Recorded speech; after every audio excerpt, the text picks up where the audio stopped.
ሚድያታት ያው ጻውዒና ተቀቢልኩም በግዚኹም ስለተራውኩም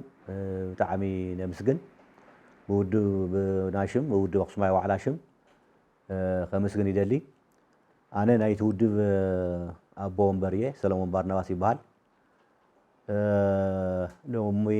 ንህቦ መግለፂ ብዛዕባ ዘሎ ህልው ኩነታት ማለት ብዛዕባ ክልልና ብዛዕባ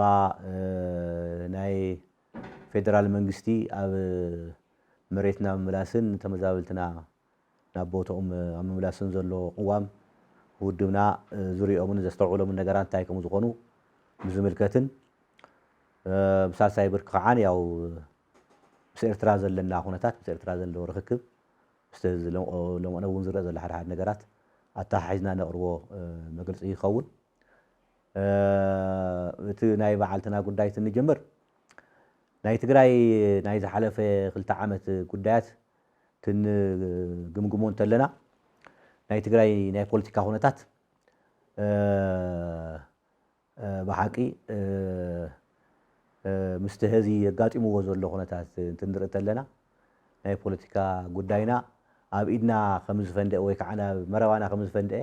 ፈንጂ ገርና ኢና ንወስዶ ከም ውድብ ናይ ትግራይ ናይ ፖለቲካ ጉዳይ ብናይ ትግራይ ዓቕሚ ክፍታሕ ዝኽእል ኩነታት እዩ ነይሩ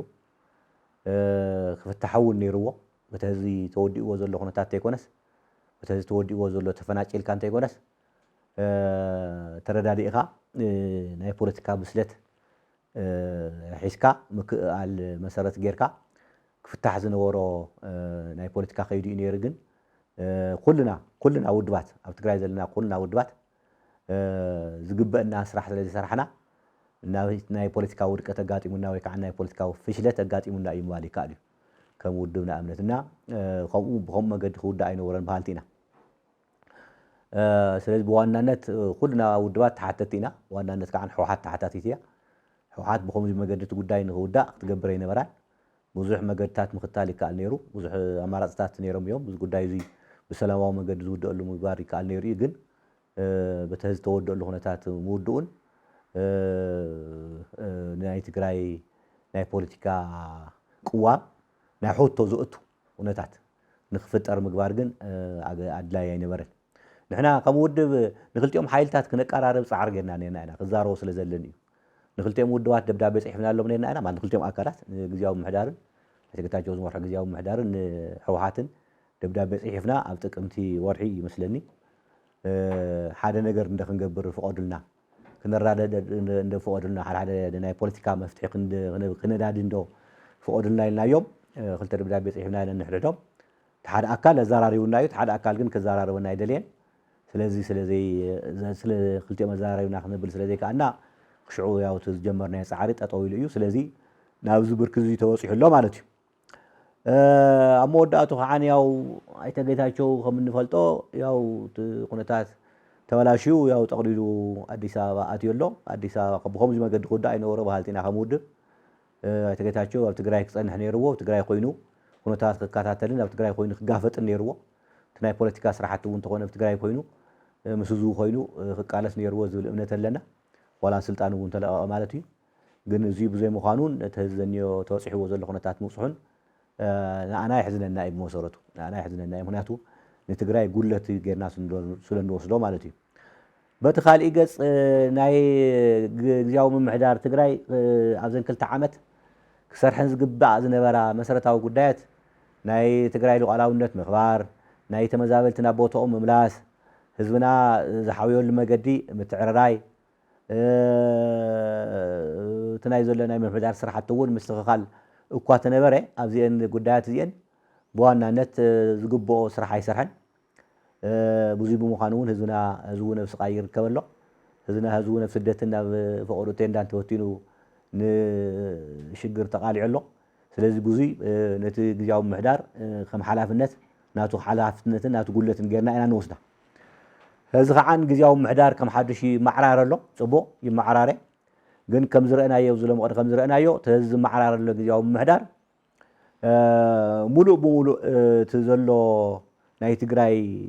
ናይ ሰብ ሓይሊ ዓቕሚ ብዝሓቁፍ መገዲ ይኸደሎ ኢልና ኣይረአናን ክሻፍ እዚ ካቢኔ ጠጠው ይልሎ ጽቡቕ ካቢኔ ጠጠው ምዋሉ ሓደ ነገር እዩ ግን በቲ ንሪኦ ዘለና ናይቲ ካቢኔ ትሕዝቶ ወይ ከዓንቲ ካቢኔ እንታይ ክሰርሕ ይኽእል ኢልና ስኢልና ብደገ ኮይና ትንግምግም እዚ ካቢኔ እዚ ጥራይ በይኑ ናይ ትግራይ ጉዳይ ክፈትሖ እዩ ዝብል ግምት የብልና ንሕና ከምውድ ህዚ እውን እዚ ግዝያዊ ምምሕዳር ሓደ ዘድልዩ ምትዕርራያት ክገብር ኣለዎ በሃልቲ ኢና እንታይ እዮም እቶም ምዕራያት እንተበልኩምና ተፈላለየ ኮሚቴታት ኣብ ትሕቲ እቲ ፕሬዚደንት ይኹን ኣብ ትሕቲ ግዝያዊ ምክትል ፕሬዚደንት እውን ኣሎ ይበሃል ኣብ ትሕቲ ምክትል ፕሬዚደንት ይኹን ወይ ኣብ ትሕቲ ሴክሬታርያት እውን ኣሎ ይበሃል ኣብ ትሕቲ ሴክሬታርያት ይኹን ተፈላለዩ ኮሚቴታት ብፍላይ ናይ ዲፕሎማሲ ኮሚቴ ናይ ህግን ምምሕዳርን ኮሚቴ ናይ ተሓታትነት ኮሚቴ ናይ ኢኮኖሚን ፋይናንስን ኮሚቴ ናይ መረፃን ዲሞክራሲን ኮሚቴ ናይ ድሕንነትን ፀጥታን ዝምልከት ኮሚቴ ጠጠው ክብሉ ኣለዎም በሃልቲ ኢና ንሕና ከም ውድብ ብርክት ዝበሉ ኣባላት ኣለውና ህጊ ዝተምሃሩ ዲፕሎማ ማለት ፖለቲካል ሳይንስ ዝተምሃሩ ኢኮኖሚክስ ዝተምሃሩ ኣባላት ኣለውና ኣባላትና ክነሳትፍ ንኽእል ኢና ክንሕግዝ ንኽእል ኢና ከም ውድብ ትሕተ ጠይቕና ማለት እዩ ስለዚ ኣብ ከምዚኦም ዝበሉ ኮሚቴታት ከምዚ ጠጠው ከም ዝብሉ ገይሩ እቲ ግዝያዊ ምምሕዳር ስርሑ ከድፍዕ ኣለዎ በሃልቲ ኢና ተዝየሎ ብታህዘላ ግዝያዊ ብታህዘላ ተመስሪታ ዘላ ካቢኔ ጥራይ ስራሓት ትግራይ ተማሊኡ ክኸይድ ዝኽእል እዩ ዝብል እምነት የብልና ስለዚ ህዚ እውን ግዝያዊ ምምሕዳር ንሓቶ እዞም ህዚ ጠቐስናዮም ኮሚቴታት ጠጠው ከም ዝብሉ ገይሩ ካብ ዝተፈላለዩ ውድባት ዓቕሚ ዘለዎም ክእለት ዘለዎም ካብ ዝተፈላለዩ ሲቪል ማሕበራት ዓቕሚ ዘለዎም ልምዲ ዘለዎም ኣኻኺቡ እዞም ኮሚቴታት እዚኦም ጠጠው ኣቢሉ ክሕገዝ ኣለዎ ዝብል ግምት እዩ ዘለና ዝብል እምነት እዩ ዘለና ስለዚ እዚ ብግልፂ ኢና ነቲ ግዝያዊ ምምሕዳር ወይ ከዓ ንፕሬዚደንት ታደሰ ወረደ ክንሓትት እንደሊ ማለት እዩ እዚ ብዛዕባ ናይ ትግራይና ጉዳይ ዝምልከት ኮይኑ ፌደራል መንግስቲ ብተኣሳሰረ ከም እንፈልጦ ናይ መሬት ትግራይ ናብ ትግራይ ዘይምምላስ ብዋናነት ከም ዕንቅፋት ኮይኑ ዘሎ ፌደራል መንግስቲ እዩ ምንተሓበ ነገር ኣይኮነን ማለት እዩ ፌደራል መንግስቲ ዝደልስ ኩሎም መሬት ትግራይ ኣብ ሰሙን ውሽጢ ምተመለሱ ኣብ ሰሙን ውሽጢ ምንም ግዜ ዘወስን ነገር ኣይነበረ እቶም ኣትዮም ዘለው ሓይልታት ካብ መከላከያ ወፃኢ ኣትዮም ዘለው ሓይልታት ክወፁ እንተዝገብር ነይሩ እሞት ናይ ከይዲ ምምላስ ተመዛበልቲ ናብ ቦታኦም ተዝጅመር ነይሩ ኣብ ሓደ ሰሙን እቲ ጉዳይ ምተወድአ ነይሩ ግን ፌደራል መንግስቲ ኣብዚ ጉዳይ እዚ ንውዕል ፕሪቶሪያ መሰረት ገይሩ ንህገ መንግስቲ ኢትዮጵያ እውን መሰረት ገይሩ ክሰርሕ ስለ ዘይከኣለ ብወነ ክሰርሕ ስለ ዘይከኣለ ተፈላለየ ሰበብ እናፈጠረ ይቕፅል ስለ ዘሎ መሬት ትግራይ ክምለስ ኣይከኣለን ህዝብና ህዝቡ እውን ኣብ ቴንዳ ኮይኑ ይሳቐን ንሓደጋን ንሞትን ይቃላዕ ኣሎ ስለዚ ፌደራል መንግስቲ ግቡኡ ኣይፈፀመም ዝብል እምነት እዩ ዘለና ከም ውድብ እዚ ጉዳይ እዚ ንሕና ሎሚ እንሪኦ እንተለና መቸም ህገ መንግስቲ እንድዩ ዘናይ ክልል ናይ ኢትዮጵያ ክልላት ፈጢሩወን ክልል ትግራይ ከዓንያ በይና ህዚ መሬታ ተቆሪሱ ኣብ ሽግር ትርከብ ዘላ ካልኦት ክልላት ያው ከም ዘለዎ ኮይነን ዝቕፅላ ዘለዋ ተን ዝነበራ 9 ክልላት ይኹና ድሓር ተፈጢረን ዝበሃላ ክልላት እቲ ዘለወን ክልል ሒዘን እየን ዝቕፅላ ዘለዋ ኣብ ኢትዮጵያ ውሽጢ ክልላ ብፍርቂ ፍርቂ ዝኸውን ክልላ ተቆሪሱ ኣብ ኢድ ፀላኢ ዝርከባ መን እያ ተባሃለት ትግራይ ጥራይ እዚ ከዓን ፌደራል መንግስቲ ከም ፀገም ገይሩ ይወስዶን ዘሎ ከም ሽግር ገይሩ ኣይኮነ ዝወስዶ ዘሎ ከም ሽግር ገይሩ እውን ትወስዶ ርኢና ኣይንፈልጥን ፃዕሪ እውን ትገብር ኣይንርእን ዘለና መሬትና ንክምለስ ተመዛበልትና ንክምለሱ ማለት እዩ ስለዚ ብዋናነት ዝጉድለቱ እዚ ናይ መን ተተባሃለ ናይ ፌደራል መንግስቲ ግቡኡ ዘይምፍፃም ምዃኑ እዩ ጥቢቑ ውድብና ክገልፅ ዘሊ ፌደራል መንግስቲ ሎሚ ርግፅ ፌደራል መንግስቲ ብዋናነት ዝምራሕ ካብ ክልል ኦሮምያ ብዝወፁ መራሕቲ ከም ዝኾነ ምንም ዝተሓበ ነገር ኣይኮነን ግን ክልል ኦሮምያ ንክፍጠር ታህዚ ንፈልጣ ክልል ኦሮምያ ልዕሊ 360,000 ስኩዌር ካሬ ሜትር እያ ናይ ትግራይስ 6 ዕፅፊ ማለት እዩ ናይ ክልል ኦሮምያ ንክትፍጠር ግን ብዋናነት ኣስተዋፅኦ ዝገበረ መን ተባሃለ ህዝቢ ትግራይ ህዝቢ ትግራይ መንእሰይ ትግራይ እዩ ምክንያቱ እቲ ህገ መንግስቲ ተፈጠረ ብከመይ ዓይነት ለውጢ ከም ዝኾነ ስለ ዝፍለጥ ማለት እዩ ናይ ኦሮሞ ልሂቃን ናይ ኦሮሞ ምሁራት እዚ ጉዳይ እዚ ዝሕድዎ ይኮኑ ኦሮምያ ዝበሃል ክልል ተፈጢሩ ህዝቢ ኦሮሞ ብናይ ባዕሉ ቋንቋ ክመሃር ናይ ባዕሉ ምምሕዳር ንክህልዎ ናይ ባዕሉ ስርዓት ንክህልዎ ናይ ባዕሉ ናይ ኣባጋዳ ጉዳይ ኣስፋሕፊሑ ክጥቀም ዝገበሮ መን ተባሃለ ህዝብ ትግራይ ብዝገበሮ ኣስተዋጽኦን ብዝገበሮ ቃልስን ከም ዝኾነ ማንም ዝሕዶ ነገር ኣይኮነ ግን ሎሙ ንሪኦ ዘለና ግን ካብ ኦሮሚያ ክልል ወፂኦም ኣብ ስልጣን ብዝወፁ ኣካላትን ሰባትን ህዝቢ ትግራይ መሬቱ ንኸይምለስ ተኸልኪሉ እንትሳቀይና ንርኢ ዘለና ስለዚ እዚ ንሕና ከም ውድብ ንጥይቆ እንታይ እዩ ልሂቃን ኦሮሚያ ምሁራት ኦሮሚያ ልቢ ክገብሩ ኣለዎም ኢና ንብል ልቢ ይግበሩ ኦሮሚያ ሎሚ ምናልባሽ ሓይሊ ስለ ዘሎ ዓቕሚ ስለ ዘሎ ኩሉ ነገር ኣብ ኢድ ስለ ዘሎ ፀገም ከም ዘይብላ መሲላ ክትረአ ትኽእል እያ ግን ኦሮሚያ እውን ተኾነት ናይ ባዕላ ናይ ወሰን ፀገም ከጋጥማ ይኽእል እዩ ፅባሕ ምክንያቱ ከም እንፈልጦ ለምሳሌ ምጥቃስ ይከኣል እዩ ሰሜን ሸዋ ምዕራብ ሸዋ ምስራቅ ሸዋ ናይ ሸዋ ጠቅላይ ግዛት እዩ እምበይ ናይ ኦሮሞ ይኮነን ዝብሉ ኣካላት ኣለዉ ወለጋ ቀለም ወለጋ ሆሮ ጉዱሩ ወለጋ ምዕራብ ወለጋ ምስራቅ ወለጋ ብሓፈሽኡ ዋላ እኳ ናይ ቤት ህገ መንግስቲ መሰረት ናይ ኦሮሚያ ክልል እንተኾነ ወለጋ የኛ ነው ዝብሉ ኣካላት ከም ዘለዉ ንፈልጥ ኢና ብታሕቲ ገፅ እውን ተወሲድና ብሞያሌ ይኹን ብምዕራብ ሃረርጌ ንሽንሌ ከባብታት እውን ናይ ባዕሎም ናይ ወሰን ሕቶታት ከም ዘለውዎም ንፈልጥ ኢና ግን ንሕና ከም ልሂቃን ትግራይ ወይ ከም ተሓሳስባ ከም ብህገ መንግስቲ መሰረት ገና ስለ ንኸይድ እዞም ክልላት እዚኦም ብኦሮሚያ ተባሂሎም ዝፈጠሩ ክልላት ናይ ኦሮሚያ እዮም ናይ ካልእ ክኾኑ ይኽእሉ ዝብል ቅዋም እዩ ዘለና ንሕና ካልኦት ፖለቲከኛታት ይዓውዱ ኣለዉ ኢሎም ኢልና ናይ ኦሮሚያ ክልል ኣካል ዝኾኑ ዞናት እቶም ቅድም ኢለ ዝጠቐስኩም ዞናት ናይ ካሊእ ኣካል እዮም ኢልና ክንዛረብ ኣይንደልን ምክንያቱ ህገ መንግስቲ ክኽበር ኣለዎ ኢልና ስለንኣምን ስለዚ ንልሂቃን ኦሮሚያ ንምሁራት ኦሮሚያ ነባገዳ ኦሮሚያ ንሓቶም ትግራይ እንታይ እያ ንኦሮሚያ ዝበደለት ትግራይ ሲ ኦሮሚያ ዝበሃል ዓብዪ ክልል ክፍጠርን ናይ ኦሮሞ ህዝቢ መሰሉ ክኽበርን ካብ ምግባር ወፃእስ እንታይ እያ ዝበደለቶ እንታይ ከም ዝኾነ ክነግሩና ንደሊ ኢና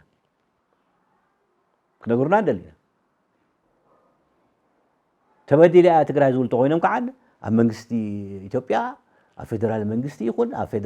ኦሮሚያ መንግስቲ ይኹን ተፅዕኖ ክገብሩ ኣለዎም ንምንታይ ኢና ንትግራይ ንምድላን ኣለና ክብሉ ኣለዎም ትግራይ ስለ ዝበደለት እንታይ እያ ንምድላን ዘለና ክብሉ ክእሉ ኣለዎም እንተዘየሎ ትግራይ እናተበደለት ኩለ ግዜ ሓይልን ዓቕምን ኣሎ እሞ ዝመፅእ ነገር የለን ኢልካ ትግራይ ከም እትብደል ምግባር ብመሰረቱ ኣግባብነት ዘለዎ ኣካይዳ ኣይኮነና እዛ ምክሪ ሓሳብ እዚኣ ንምሁራትን ሊቃትን ኦሮሞን ንኣባጋዳ ኦሮሞን ክንዛረቦም ኢና ንደሊ ክንነግሮም ኢና ንደሊ ካብኡ ሓሊፉ ምስ ኣዲስ ኣበባ ተኣሳሰረ እውን መልዓል ይከኣል እዩ ኣዲስ ኣበባ ንኣብነት ሎሚ ከተማ ናይ ኢትዮጵያ ከተማ ምዃና ይፍለጥ እዩ ኣዲስ ኣበባ ናይ ኢትዮጵያ ዋና ከተማ እያ ኩሉ ኢትዮጵያዊ ዝፈጠራ ዋና ከተማ ከም ዝኾነት ይፍለጥ እዩ ግን ኣዲስ ኣበባ እንታይ እያ ትበሃል ዘላ ሎሚ ንሕና ፀገም የብልና ክንረዳእ ንኽእልና ግን ኣዲስ ኣበባ ናይና እዮም ዝብልዋ ኦሮሚያ ናይና እያ እዮም ዝብልዋ ግን ኩሉ ኢትዮጵያዊ ዝመስረታ ከተማ እያ ዝሃነፃ ከተማ እያ ናይና እያ ይብልዋ መጋላ ፊንፊኔ መጋላ ከኛ ይብልዋ በኦሮምኛ ያው ናይና እያ ከም ዝምባል እዩ ግን ካብቲ ናይ ስታቲስቲክስ ኦፊስ ዝወፀ መረዳእታት እንወስድ ተለና ግን ካብ ናይ ኣዲስ ኣበባ ህዝቢ 48% ዝኸውን ኢትዮጵያዊ ወይ ኣምሓራ እየ ዝብል እዩ 10% ጉራጌ እዩ 19% ኦሮሞ እዩ እቲ ዝተረፈ 21% ከዓ ወይ ትግራዋ እዩ ወይ ሲዳማ እዩ ወይ ወላይታ እዩ ወይ ሶማሊ እዩ ወይ ቤንሻንጉል እዩ ተፈላለየ ማለት እዩ ስለዚ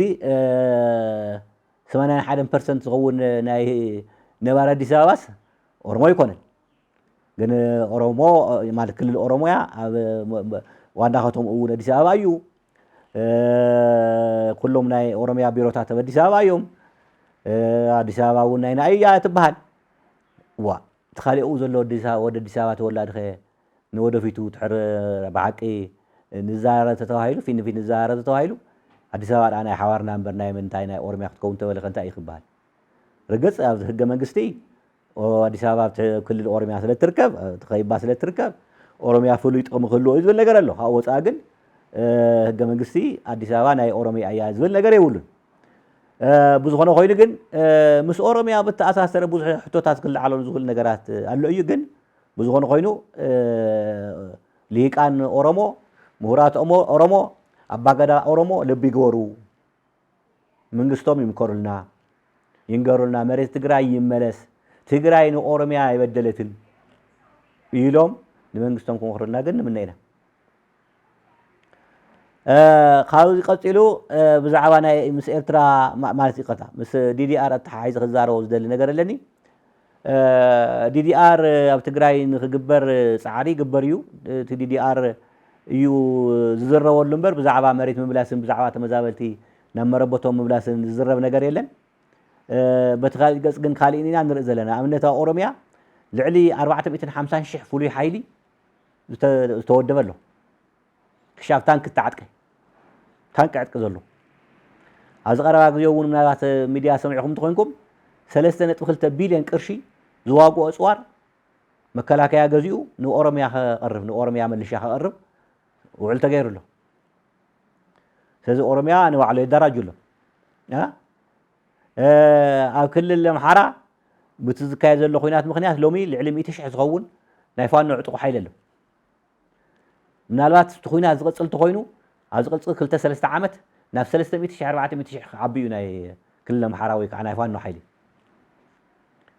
እዚ እናሃለወ እንተሎ ሎሚ ትግራይ መሬታ ዘይተመልሰ ተመዛበልቲ ዘይተመለሱ መሬታ ብናይ ወፃእ ሓይሊ ተተሓይዙ እናሃለወ እዚ ኩሉ እናሃለወ ብዛዕባ ዲዲኣ ጥራይ እናተዘረበ ዕጥቁም ፍትሑ ንበሃል ኣለና ብመሰረቱ እዚ ፍትሓዊ ዘይኮነ ኣካይዳ እዩ ንሕና ከንዕጠቕ ንስካትኩም ዕጥቁም ፍትሑ ፍትሓዊ ዘይኮነ ኣካይዳ እዩ ትክክል ኣይኮነ ዲዲኣር ንምንታይ ከም ዘድልየ ፍቲ ውዕል ፕሪቶርያ ብግልፂ ተቐሚጡ እዩ ኣብ ውዕል ፕሪቶርያ ዝተቐመጠ ዲዲኣር ትግራይ ሰላማ ተተኸቢሩ መሬታ ተተመሊሱ ተመዛበልቲ ናብ መሬቶም ተተመሊሱ ድሕነታ ተተሓልዩ ፀጥታ ተኸቢሩ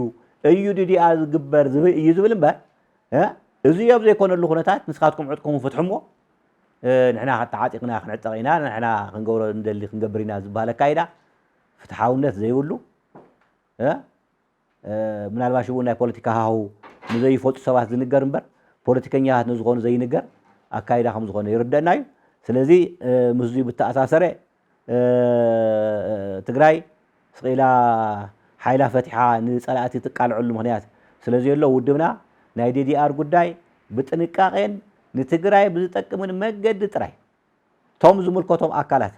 ኣሚኖምሉ ክግበር ዝግብኦ ዳ እምበር ብምንም ተኣምር ዕጥቂ ትግራይ ዘፍትሕ ክኾን ከም ዘይብሉ ኢና ከም ውድብ ክንዛረብ ንደሊ ኦኬ ቀፂሉ ብዛዕባ ምስ መንግስቲ ኤርትራ ዘለና ጉዳያት እውን ሓደ ሓሳባት ክቐርብ ምስ መንግስቲ ኤርትራ ብዘሎ ኩነታት ለምኦነ ምስ መንግስቲ ኤርትራ ሓደ ኣክቲቪስታት ገለ ከምኡታት ተራኺቦም ገለ ተባሂሉ ብዙሕ ዘረባ ይዝረብ ንሰምዕ ወይ ከምዚ ፍሉይ ዝኾነ ኩነታት ምስ ኤርትራ ከም ተፈጠረ እውን ትንገር ንሰምዕ ምስ ኤርትራ ዝራኸቡ ኣካላት እኒአው እዮም ትግራይ ምስ ኤርትራ ኮይና ንመንግስቲ ኢትዮጵያ ክትወግእ እያ ገለ እያ ገለ ዝበሃል ነገራት እውን ትዝረብ ንሰምዕ ኢና በቲ ሚድያታት ማለት እዩ ብመደበኛ ሚድያ ይኹን ብሶሻል ሚድያ ይኹን ግን ነገር እዚ መረዳእታ ተዝውና እዞም ከምዚ ኢሎም ዝዛረቡ ዘሎ ኣካላት መረዳእታ ተዝውና እሞ ንሕና እውን ክንዛረብ ተንኽእል ፅቡቅ ነይሩ ግን ንሕና በቲ ዘለና መሓውር ምስ ኤርትራ ዘሎ ኩነታት ንከታተይና ኣብ ቦርደር ዘሎ ኩነታት ንከታተይና በብከተምኡ ዘሎ ኩነታት ንከታተይና ምስ ኤርትራ ዝግበር ርክክብ የለን ተጨበጠት ሓንቲ ነገር የለን ምስ ኤርትራ ዝራኸብ ውድብ ወይ ከዓ ምስ ኤርትራ ዝራኸብ ኣካል የለን ኣክቲቪስታት ዝተራኸቦም ይኹኑ ናይ ኣክቲቪስት ናይ ግለሰብ ጉዳይ ዋ ደረፍቲ ሲራኸቡ እንዲዮም ደረፍቲ ኤርትራን ደረፍቲ ትግራይ ሓቢሮም ይደርፉ እንዲዮም ተስፋ ለመቆርጫጭን ኤፍሬም የማረን ደርፎ ይደርፉ ዶ የለው እንታይ እሞ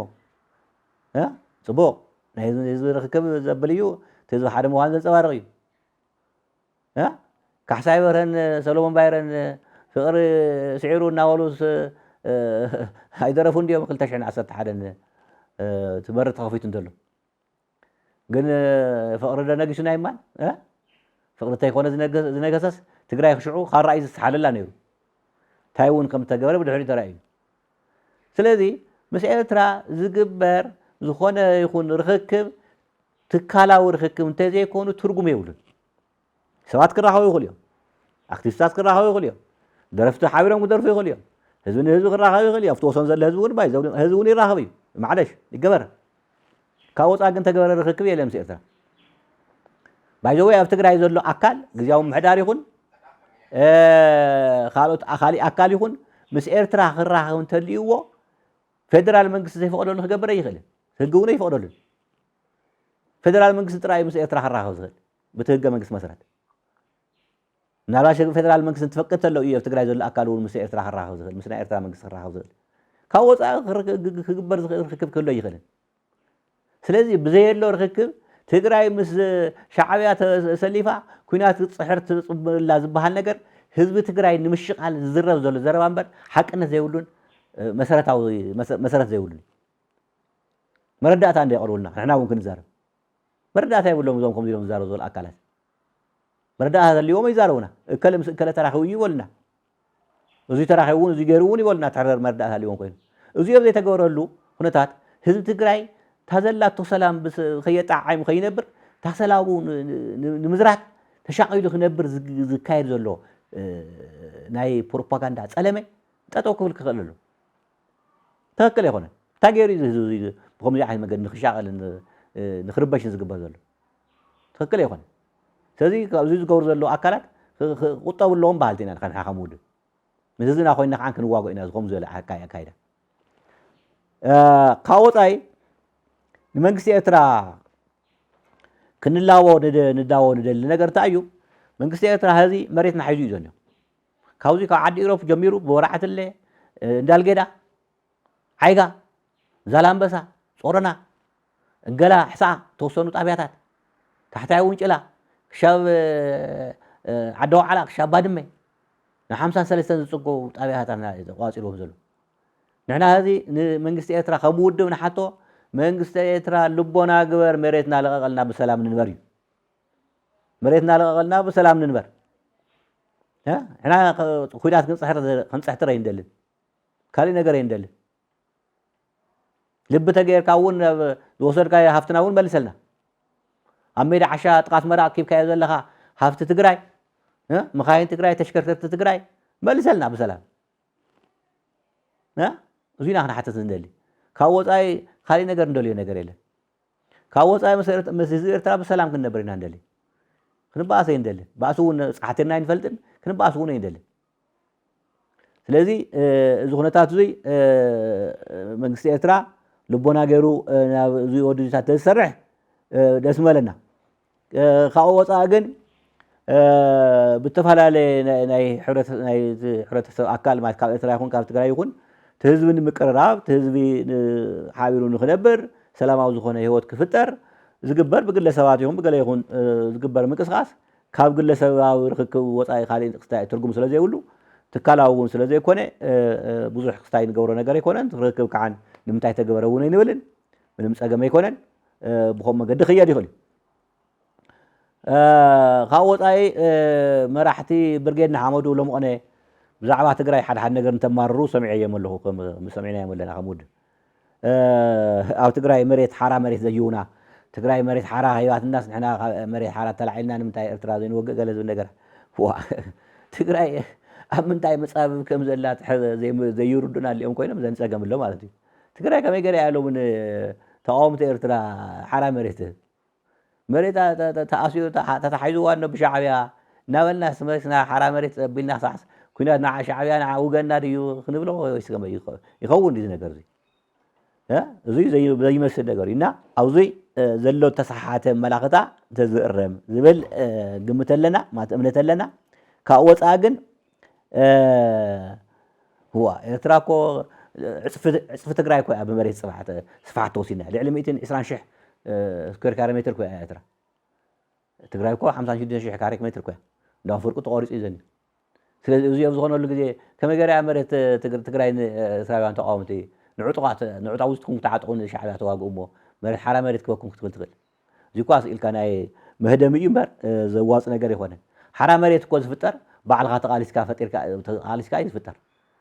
لعل حدا شيء زون وصل بحرن يونا إرترا هون وصل بحر غيرهم بجلوا غيرهم أتيهم مريت إرترا أتيهم حرام مريت زي فطروا بعضهم تقاليسهم ويكا السودان أتيهم ويكا إثيوبيا أتيهم مريت إرترا أتيهم حرام مريت زي فطروا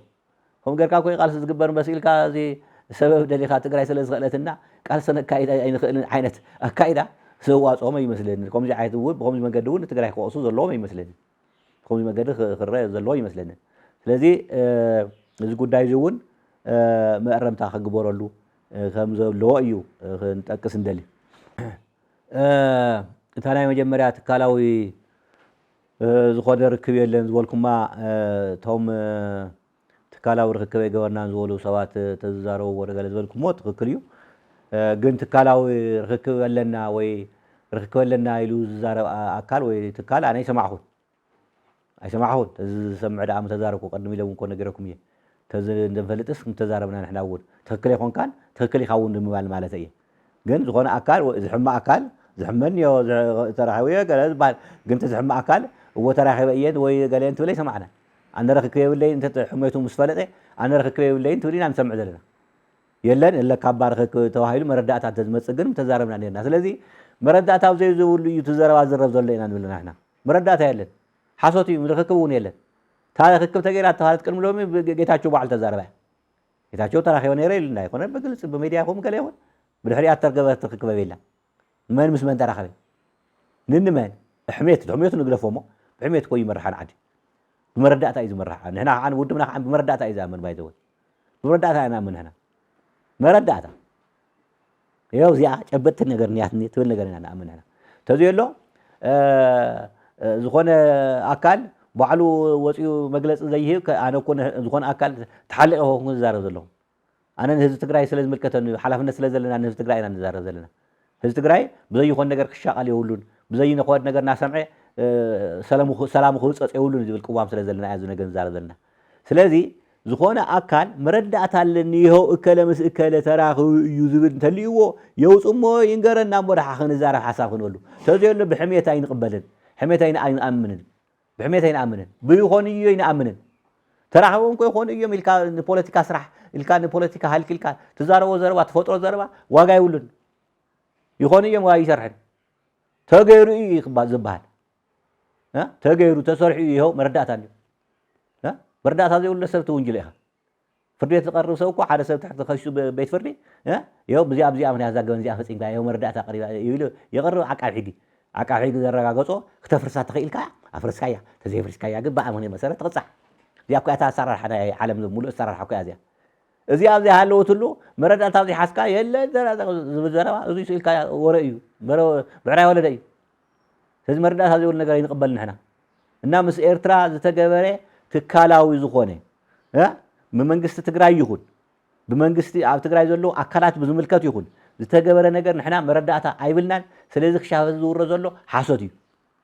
حاسس سلز زخونه عن حزبنا حزب تجراي كتشنق يبل كان كتشاقل يبل كان مس إيرترا تراهم ممكن يتخفتوا الكلام هناك كصحوا الكلام زب هذا له حاسوتيو حاسوت مخانف فريتك حنتك طبيعك ها ستيمك تنقسقس بوري ايتدفع بوري ايتكوكو نزمنا اينا كنرغاغ እንደለና حق حنا ማለት እዩ ስለዚ ቁርታት እዚዩ ልደልየ ንሕና እንታይ ኢና ንብል ዘለና ዲዲአርማ ሽፋን ይኮን ዘሎ ሽፋን እንታይ ምን ሽፋን እዩ ዲዲአር ዘለዓ ዘሎ ዲዲአር ዘለዓ ዘሎ መሬትና ይመለስ ከይንብል ተመዛወልትና ናቦቶም ይመለሱ ከይንብል ዲዲአር ይልዓል መጀመርያ ቀዲሙ